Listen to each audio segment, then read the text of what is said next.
क्योंकि अभी शादियों का सीज़न चल रहा है। मेरे एक कलीग से इस बात पर डिस्कशन स्टार्ट हो गया कि लाइफ में शादी करना ज़रूरी है या नहीं, या फिर ये कहें कि शादी करने के क्या क्या फ़ायदे और नुकसान हो सकते हैं। वैसे देखा जाए तो दुनिया में या फिर कम से कम भारतीय समाज में रहने वाले ज़्यादातर लोग शादी करते ही हैं, परंतु कुछ लोग ऐसे भी होते हैं जो जीवन भर अविवाहित रहते हैं।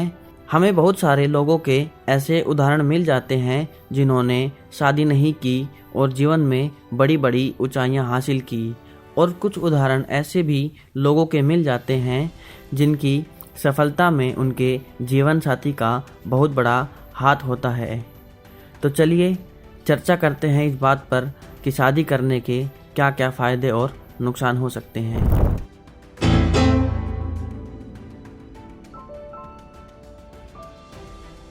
Benefit 1, odd one out. हम एक ऐसे समाज में रहते हैं जहां पर ज़्यादातर लोग शादी करते हैं।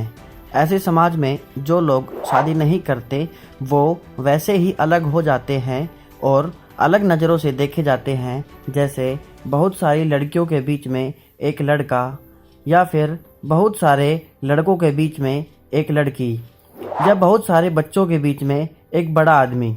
एक आयु के बाद अगर इंसान विवाहित ना हो तो लोग सामने से भला ना कहे पर उनके साथ अनकंफर्टेबल होना शुरू कर देते हैं। वो लोगों को नॉर्मल से अलग लगने लगता है। बेनिफिट 2, को passenger in journey of life. जन्म होते ही जीवन की यात्रा शुरू हो जाती है और इस यात्रा पर चलते हुए बहुत सारे लोग हमारे साथ चलते हैं। बचपन में भाई बहन, स्कूल कॉलेज में दोस्त, पेरेंट्स और आसपास के कई लोग या रिश्तेदार। पर कुछ दूर साथ चलने के बाद सबके रास्ते अलग अलग हो जाते हैं क्योंकि सबकी मंजिल अलग अलग होती है। पति और पत्नी के अलावा और कोई भी रिश्ता ये मान के नहीं चलता कि उन्हें जीवन भर साथ रहना है, या फिर जीवन की इस यात्रा में दोनों की एक ही मंजिल है। दुनिया में जन्म लेकर जब इस यात्रा को शुरू कर ही लिया है तो क्यों ना किसी के साथ मिलकर इस यात्रा को पूरा किया जाए। इंसान एक सोशल एनिमल है, उसे अपनी फीलिंग शेयर करने के लिए कोई ना कोई इंसान ज़रूर चाहिए। इनके अलावा और क्या क्या बेनिफिट हो सकते हैं ये मैं आप पर कमेंट सेक्शन में बताने के लिए छोड़ता हूँ। अगर शादी करने के नुकसान की बात की जाए तो हमें बहुत सारे मीम्स और वीडियो देखने को मिल जाते हैं, फिर भी मैं कुछ बताने की कोशिश करता हूँ। नुकसान number 1, people from different planet. दो अलग अलग लोग जो बायोलॉजिकली डिफरेंट जेंडर के हैं और सोशली डिफरेंट इन्वायरमेंट में पैदा हुए और बड़े हुए, जब लाइफ का अच्छा खासा हिस्सा शेयर करते हैं तो टकराव होने की संभावना बहुत अधिक होती है, क्योंकि दोनों का दुनिया और जीवन को देखने का नज़रिया बिल्कुल अलग अलग होता है।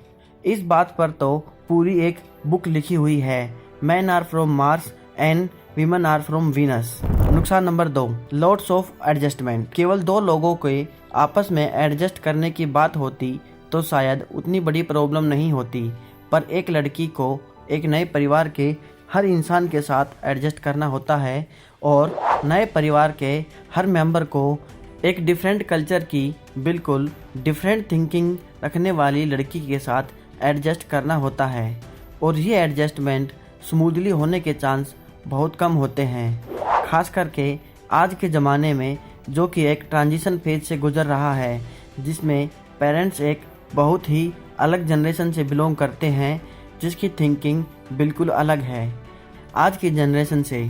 एक तरफ जहां डिफरेंट सोशल इन्वायरमेंट में एडजस्ट करना होता है, दूसरी तरफ जनरेशन गैप को भी ओवरकम करना होता है। नुकसान number 3, who is more important. इस पॉइंट को मैं शादी करने का नुकसान नहीं बल्कि हमारी मॉडर्न जनरेशन के लिए एक चैलेंज की तरह मानता हूँ, क्योंकि ये प्रॉब्लम पहले नहीं हुआ करती थी। आज हमारा समाज एक ऐसी स्टेज पर पहुँच चुका है जिसमें महिलाएं भी पैसा कमाती हैं और पुरुष भी कमाता है, और पैसा कमाने के लिए घर से बाहर जाना ज़रूरी हो ही जाता है। ऐसे में अगर दो इंसानों को शादी करके एक साथ रहना है तो किसी को अपनी जॉब सेक्रीफाइस करना ही पड़ता है। सदियों से पुरुष प्रधान समाज में रहने वाले पुरुष नौकरी छोड़कर घर में रहकर घर संभालने का काम करने में सहज महसूस नहीं करते और आज के वुमेन एम्पावरमेंट और फेमिनिज्म वाले ज़माने में महिलाएं शादी करने के लिए अपनी जॉब को छोड़ना एक्सेप्ट नहीं करती। ऐसी स्थिति में हमारी जीवन यात्रा विवाहित होने के बाद सरल होने के बजाय कठिन हो जाती है। What to do? जहाँ तक बात महिलाओं और पुरुषों के बीच में बायोलॉजिकल और सोशल डिफरेंस की बात है, उसे हम थोड़ी समझदारी दिखाकर डील कर सकते हैं। अगर हम इस बात को स्वीकार कर ले कि हाँ, सामने वाले इंसान का दुनिया और ज़िंदगी को देखने का नज़रिया अलग हो सकता है और हम उनके व्यू पॉइंट को उतना ही महत्व देने लगे जितना हम अपने व्यू पॉइंट को देते हैं, तो समस्या काफ़ी हद तक हल हो जाती है। और रही बात एडजस्ट करने की, तो कभी कभी बड़े थोड़ा बड़प्पन दिखाकर और कभी कभी छोटे थोड़ा बड़प्पन दिखाकर एक दूसरे के साथ प्यार से रह सकते हैं। हमारी तीसरी समस्या का समाधान मैं आपसे पूछना चाहता हूँ। कमेंट सेक्शन में ज़रूर बताएं और ये भी बताएं वीडियो आपको कैसी लगी। वीडियो को लाइक करना ना भूलें। मिलता हूँ एक और नए वीडियो में एक और नए टॉपिक के साथ। धन्यवाद।